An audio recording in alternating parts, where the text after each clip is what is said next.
Tentacles, whips, and blood might sound like a party, but it's actually your plague weapons in Thymesia. There are 21 of these bad boys to unlock, and they're not all on the wild side. Some of them are very powerful or give other benefits, including the tentacles actually. Let's go through my top 5 plague weapons in Thymesia. Let's go.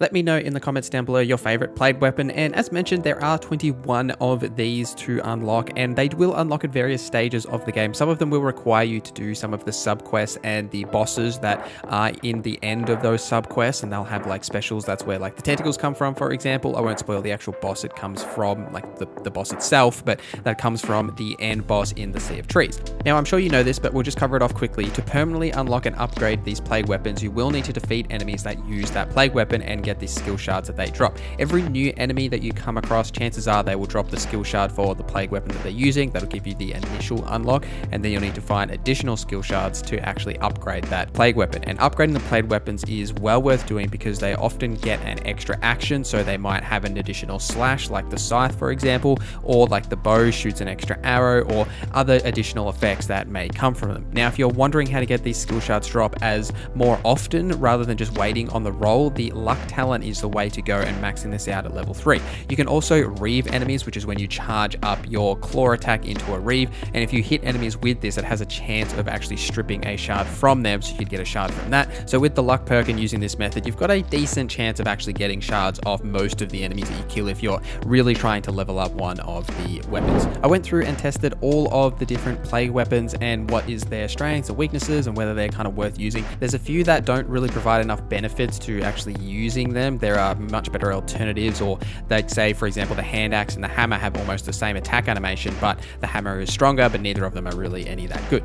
Now, we'll go through a couple of like standouts that didn't make my top 5 that are still well worth using. Bloodblade is one of them. This will consume your health when casting and give you a stack of blood sword, which is a buff that buffs your saber attack damage, so they deal extra damage. It deals extra wound and health damage, so if you're really using your saber attacks a lot, Bloodblade's a good one to go for. Twin swords is also pretty powerful. Perform a series of slash attacks with a cross attack at the end, also a strong one to pick up. Giant sword and javelin sword almost made this list, but I did pick up some different options in terms of that. We'll start with number 5, and that is the Mutated Tentacles. Now, you grow tentacles on your back and do like a 3-hit combo and then like a final smash with the tentacles. This attack will strip most average enemies' wounds and deal most of their health as well. In some cases, it will actually put them in execution state so you can finish them off. It has really good range as well, which is a common issue in Thymesia, is most of the attacks are melee or in that kind of melee range, so the Mutated Tentacles is a really good option for that. This comes from a mutated boss at the end of Sea of Trees, as mentioned, so I won't spoil the actual boss itself, but if you just go through the Sea of Trees at the very end, you'll actually unlock this when you beat that boss.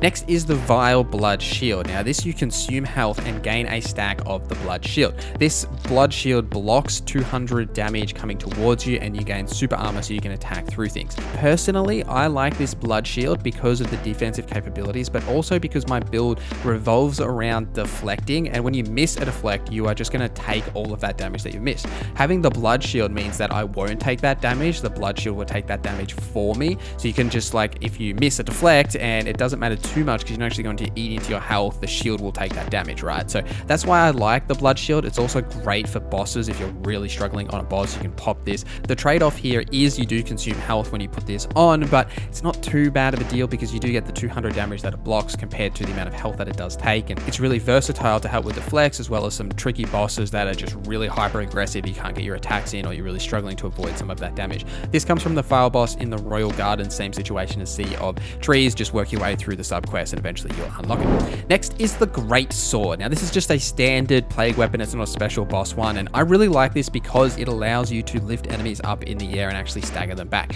Now, I mostly use this on shield enemies because I hate shield enemies. I don't know what it is. I can't seem to get the deflects on them. They're always blocking my attacks. They just really bother me. I really like the Greatsword for that because it knocks them off their feet to allow me to get in some free hits. I don't have to worry too much about anything else. I can just like run up and smack them around and deal much damage as I can. The Greatsword is just a standard one, so you don't have to worry too much about this. You can just farm this from standard Greatsword enemies.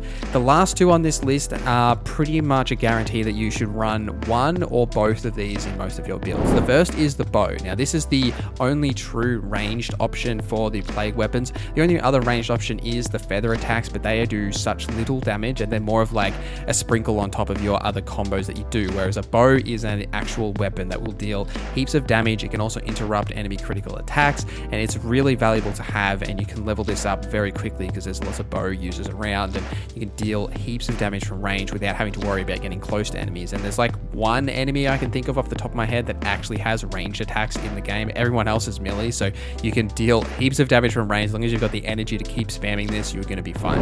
The last on this list, number 1, is the Scythe, and I think this is universally going to be everyone's favorite plague weapon. Now, the Scythe does tremendous damage. It also gives you health back, which is the huge bonus here. And if you get that extra action on it where you hit twice with the Scythe, you get more health back. It's just fantastic in every situation. It means you don't have to use a potion to heal. You can heal in any kind of situation just for the cost of energy, as long as you're hitting on that attack.